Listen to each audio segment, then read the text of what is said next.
everyone, and welcome to a new video. Today we're going to be talking about all the books that I read this past year, and this is going to be a brutally honest review, both the reviews that I gave at the time of reading the book and also what I think about them now after some of them being like almost a whole year since I've read. I'm going to try to keep each review pretty brief just because there's a lot to get through, but if you're interested more in a specific book, please leave a comment below and I'd be happy to chat about any of them. Since it's going to be a long video, let's get right into it, and I hope you guys enjoy, and don't forget to let me know what your favorite read was this year.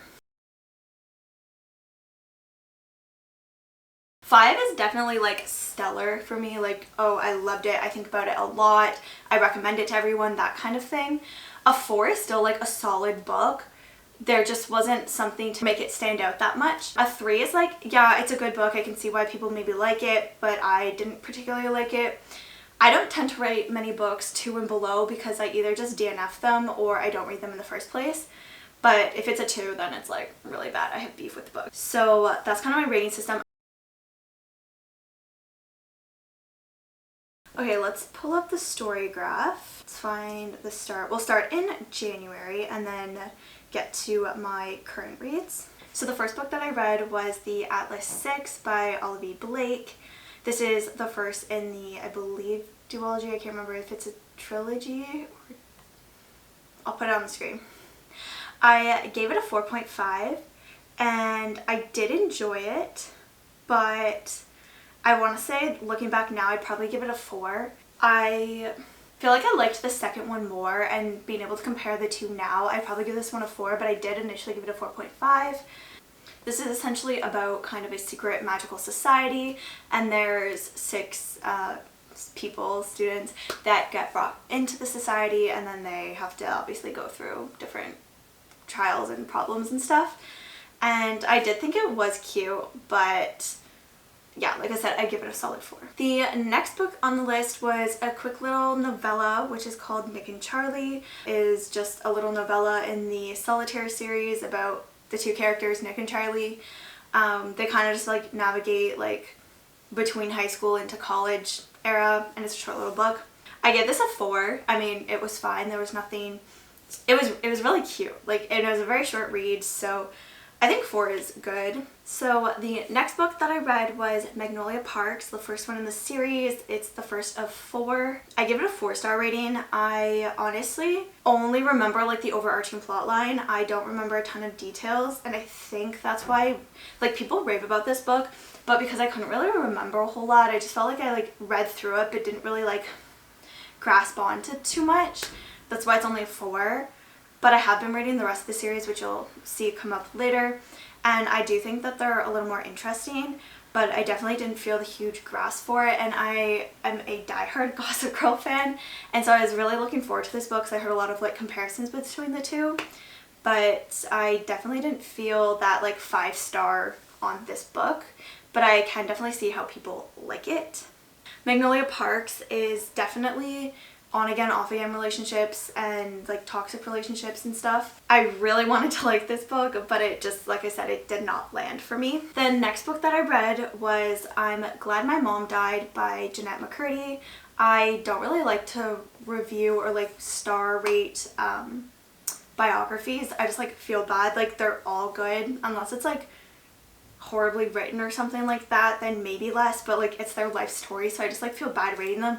But I guess you can just assume that like pretty much all of the biographies that I read, I'd give it like a 5-star. There's definitely like a little bit of like trigger warnings in this one, so definitely look into that before reading it. We never had Nickelodeon growing up, so I wasn't too familiar with her when she was acting as a kid, but I did think that the book was really good. Okay, so the next book is The Hotel Nantucket by Ellen Hildebrand, and I listened to this book with Georgia on one of our drives home. This is about a hotel on Nantucket Island. There's a little bit of paranormal aspects to this, and I thought it was fine. There's nothing stand out about it. I would say it's like slow medium pace. It wasn't a whole lot of things happening. I didn't think it was bad. I didn't actually rate it initially in my, you're gonna see that a lot. There's a few books that I just didn't rate. I just kind of like didn't know what to do with it. So I would give this one like maybe a 3.5. I think thinking back now on it, I'd definitely give it like a 3.5. It was good, it was enjoyable, but again, it wasn't like super standout. I haven't really thought about the book till now looking at it. I think my rating then probably would have been a 4, but I'm gonna give it a 3.5.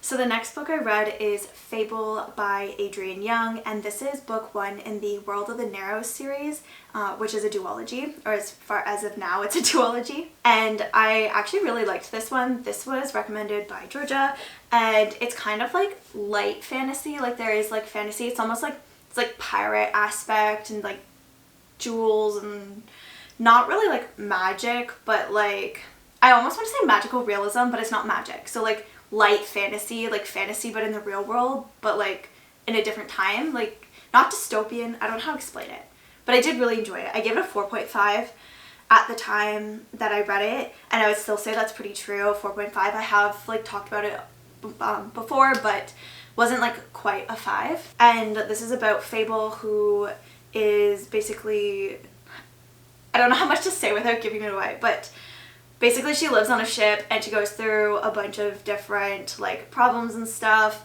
and it's just kind of like her navigating the world of the Narrows. So like it's all like water and ship based, like they all live on boats, and it's very like pirate-esque. Okay, so the next book I read, which I do remember the book, but I didn't think I read it this year. So it's called The Dead Romantics by Ashley Poston, and I gave it a 4.25 at the time of reading.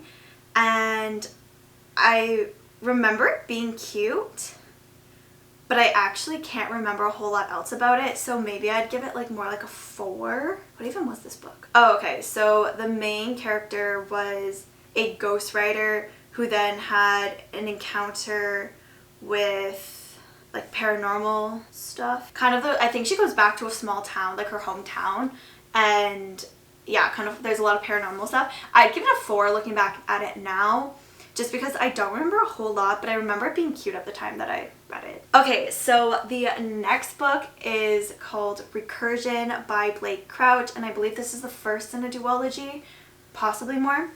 And I gave it a 4.75 at the time of reading it, and I would say that's still pretty true. It's definitely close to a 5, especially considering it's very sci-fi, but it's like there's that science fiction element in the real world, so it's like a light sci-fi, which I really did enjoy.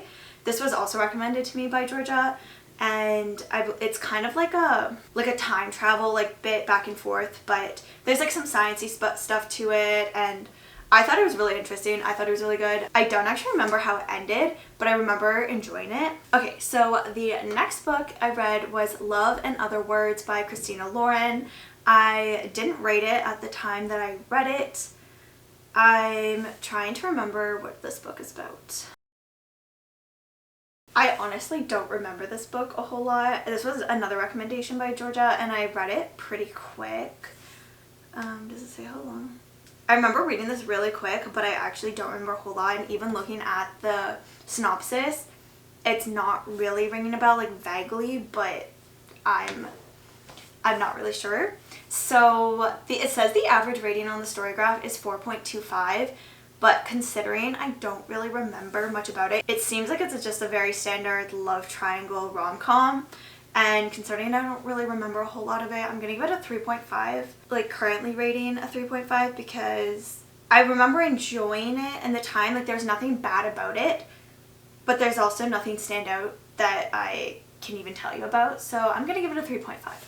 Okay, the next book that I read is kind of one of those ones where I did read it start to finish, but then I kind of go back to it. I actually have the physical copy of this one. Okay, so the next book is Building a Second Brain by Tiago Forte. Technically the whole long title is Building a Second Brain, a proven method to organize your digital life and unlock your creative potential. And this was a really expensive book. I bought it, a physical copy of it, and it was $37, and it's not that large, but I have tabbed it a lot, and I am glad that I got the physical copy. I initially read it on my Kobo from the library, but then because I do reference it sometimes, I would say this was labeled under, what was it, business development or something like that at Chapters. And I would say it's definitely more that than like self-help. I found that this was actually useful and it was very to the point. There wasn't a whole lot of fluff. And my mom started to read it and she also thought it was like pretty good. So yeah, I give it a 4.5 and I would say that's still true. Some of the stuff is a little bit common sense, which is my issue with like self-help books and stuff. But I did think that some of the stuff was like just very well explained. Okay, so also I'm not really going to give a synopsis on that one. The title kind of just says it all.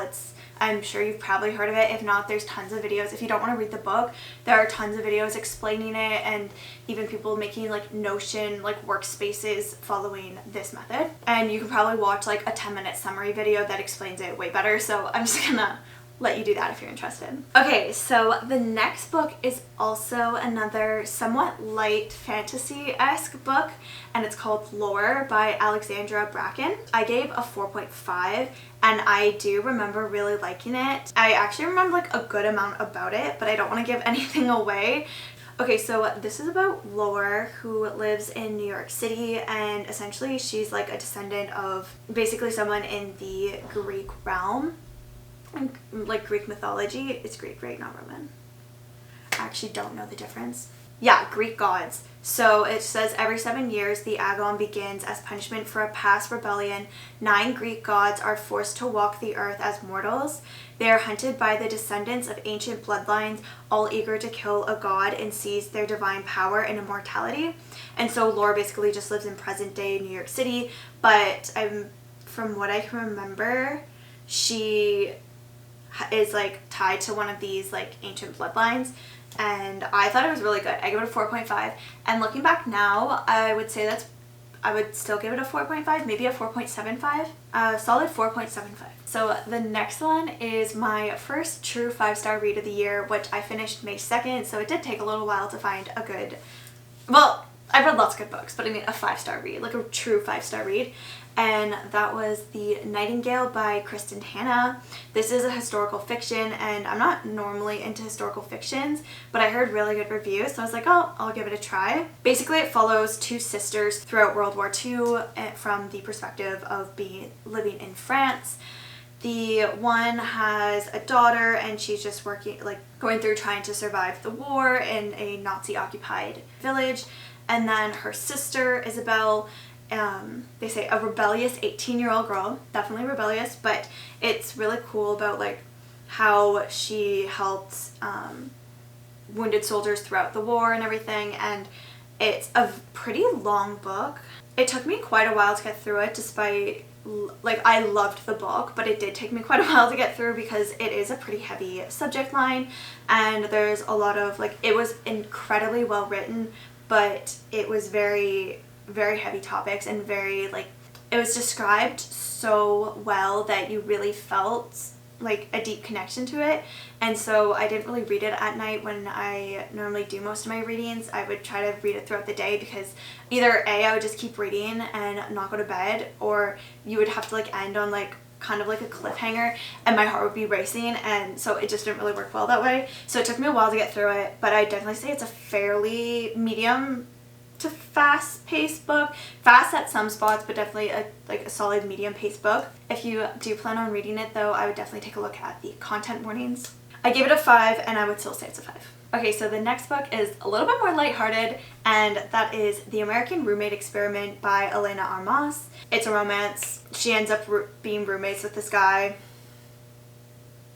I don't need to tell you more. And this is the second one in the Spanish Love Deception. I did read this, I think I read the Spanish Love Deception. Not exactly, but it's one of those ones where it doesn't fully matter if you read first or second. Like, they happen in the same world and there's like overlapping characters, but you could definitely read it without having read the first book. I gave it a 4, and I'd say it's like a 4 is fine.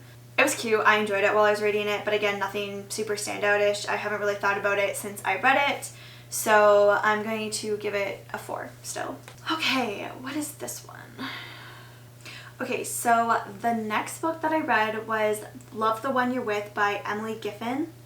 I gave it a 4-star when I read it, and I also don't remember a whole lot about it. Looking at the synopsis, it's very much just a love triangle. So I would say a 4, maybe 3.75, since I don't really remember anything else about it. So yeah, a 3.75. The next book I read is Invisible Women, Data Bias in a World Designed for Men, and this is by Caroline Criado Perez. And I gave it a 5-star when I read it, and I would still say it's a 5-star. I really liked it. I did listen to this book. I did listen to this book on my way to and from work one week. It was, I think, pretty short. Oh, it says 448 pages, but I don't think it felt that long. Like I felt like it was a little bit shorter. But anyways, it's very data heavy, hence the name, Data Bias. And I thought it made some really cool points. I'm not sure if this would be everyone's cup of tea. Leans a little more heavy on like feminism, but it has a lot of good points and data to back things and a lot of things that I never even thought of. And the average rating on Storygraph is 4.34, which I think checks out. So overall, a really good read. Definitely recommend, but maybe not something you curl up by the fire and read. Maybe it's something you read a little bit here and there, a chapter or two, since it is quite dense, but I did really like it, and I'm going to say that I leave that at a 5-star. Okay, so now we're getting to, this is about, oh no, this is still May. I thought I wrote this later. I thought we were halfway through the year. We're getting close. So the next book is Caraval, which is the first in the Caraval series, and this is by Stephanie Garber. I gave this a 4.75, and I still give it a 4.75, even though I want to give it a 5, but I heard that the other books got better, so I didn't want to start with a 5 and then have nowhere to go. So I'm going to keep it at 4.75, but I really, really enjoyed it. This is basically about like a carnival that happens. They play this like big game, and then there's 2 sisters that are the main characters, and it basically just follows them through this game. And I thoroughly enjoyed it. I read it so quick. Definitely a fun, I would say it's a really good fall read, like a kind of like a light spooky read. I think it fits very well into like that atmosphere, even though I read it in the spring, but I loved that book. So I'm good with giving it a 4.75. Okay, so the next book is Meant to Be by Emily Giffin, which is a second book by her this year. I gave this a 4-star, and I think it's another one of those, it was good and enjoyable while I read it, but I don't fully remember exactly what happened. And I think it's kind of like rich, well-known guy and this girl that isn't part of the same circle, and then they come together. Yeah, it's very much just like about the different like classes and stuff, and I thought it was cute. I'd say I remember more about this book than the other Emily Giffin book, and nothing's bad about it. It's just there isn't anything particularly noticeable or stand out. And so I'd probably give this one a 4, because I think I gave the other one like a 3.75. So, and I feel like I liked this one more because I remember more about it. So I'm going to stick with a 4. Okay, so the next one is actually a book that I had started last year, and then it sat unfinished on my Kobo for a really long time, and then I think I listened to the audiobook at the end. And this book is The Lions of Fifth Avenue by Fiona Davis. I didn't know what to rate this, because initially with the first time that I read like the first bit of the book, I probably would have given it a 3, maybe a 2. It wasn't interesting enough at the time to carry me through, but once I started reading it again, maybe I just wasn't in the right mindset when I first started it, like last year. But once I like read the second half this year, I thought it was much more interesting, and I definitely felt more fast paced. But the beginning, I felt like there was a lot of like jumping around, a lot of setup and stuff, but how it all came together at the end I really liked. But considering it took me a really long time to finish it, I think I'm going to give it a 4. The ending definitely gets a 4, maybe a 4.5, but the beginning was like a solid 3, so I'm gonna give it a 4. Okay, so the next one is also another biography, and this is Crying in H Mart by Michelle Zauner. This is another biography. I don't really rate it, so it just automatically gets a 5. This one, they says a story of family, food, grief, and endurance, and I thought it was really cute. There's definitely some like heavy pieces to it, so again, check the content warnings before diving into it. The average rating is a 4.38, which I think is pretty good for it. And yeah, I think it's a pretty quick read. It's only 230 pages. So yeah, I like that one. It was good. So yeah, I would give this one obviously a 5 because it's biography. Okay, so now we have hit the second book in the Avatar series, and that is A Court of Mist and Fury. I did not rate this book because I felt like the first one was like maybe a 4 max. I did not get the appeal to it at all. It took me a while to finish it. And I read that one last year. So then this year I was like, no, I'm going to commit. Everyone says that halfway through this book it gets better, and I do think that it got better, but I don't think it was any better than a 4. I never really got the full like connection to it. You'll see that I did finish the series, but for this book I didn't review it at the time. I didn't rate it at the time. But for this book I didn't rate it at the time, and I think looking back now I'd give it a 4. Definitely better than the first one, which I probably gave a 4 just because last year I was like pretty light with my ratings. This year I was a little more critical. So I'm gonna give it a 4, and I'd give the first book, even though I didn't read it this year, I would give the first book a 3.5. Like, it was okay, but there was so much story, like so much world building, which I understand sets up the rest of it, but I honestly don't remember a whole lot that happened in that book, and there was nothing like particularly standout-ish. So that one gets a 3.5 and the second one gets a 4. Okay, the next book I read, it's just super short. I read this book when I was like in elementary school, and it just felt like picking up a small little book, just a little like light read after finishing the second Avatar book. And this is Charmed and Dangerous, The Rise of the Pretty Committee, and this is from the series The Clique by Lizzie Harrison. It's definitely like, it says young adult, but I'd say it's like young adult, definitely like middle school, like grade 7 and 8 era. It's cute. That's all I have to say about it. Oh, for a rating, I didn't rate it because it felt weird. When I read it initially, I probably would have given it a 5 when I was like 13, but now it was just a little like palate cleanser. I don't really know what I'd rate it because it's not really a book. Yeah, I don't know. It can have a 4. It's cute. I enjoyed it. It was a quick read, but I wouldn't take that and run with it, and I wouldn't necessarily recommend it for anybody above the age of 14. So the next book I read was a new release at the time, and that was Happy Place by Emily Henry. I think I read this on my Kobo. I don't think I listened to it. I'm pretty sure I read it on my Kobo. And this is about a couple that broke up, and then they are at kind of like a week away with their friends, and they're hiding the fact that they broke up because they haven't told their friends and family yet. And so it's kind of like almost like fake dating, but they did date, they're just pretending they're still together kind of thing. And I really liked it. I've read other Emily Henry books and haven't really got the hype or the like appeal, but I really did enjoy this one. I didn't rate it when I read it, but I would say I would give it like a 4.25.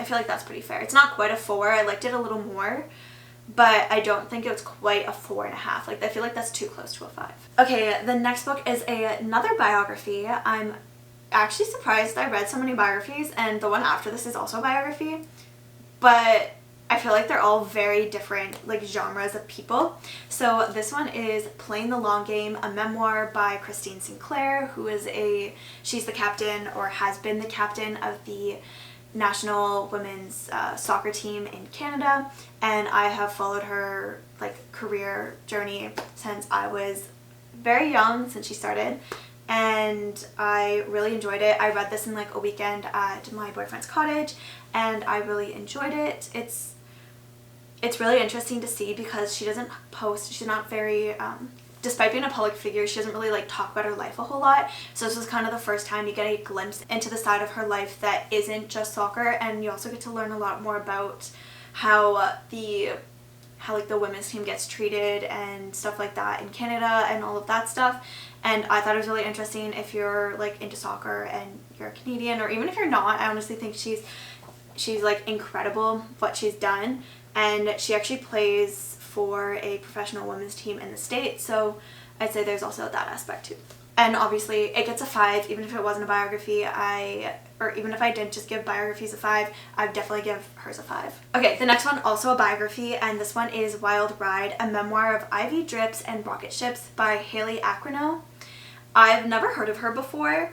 but I heard somebody talk about this book and I was like, oh, it seems cute, and it's pretty short. It's about 200 pages. And I also read this at my boyfriend's cottage in the same weekend. This one's about her journey through childhood cancer and how she ends up going to space, and she was a patient at St. Jude's and now she works there, and I thought it was really good even though I had no idea who she was, but I really did like it. The next one was another little bit of a palate cleanser because everything was so intense and serious from what I had been reading, and this is The Click, which is the first book in the Click series from the one that I read before. I also didn't rate this book when I read it because I feel like it's weird reading a book that's just more like nostalgia rather than like, oh, I'm reading it for the first time.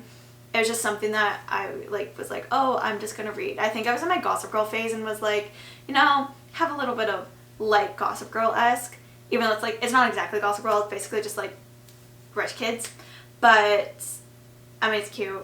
I wouldn't necessarily, again, I'm not gonna recommend it to go read it unless you've already read it and you just want like the nostalgia, but I definitely wouldn't have just picked up this book to read in the first place.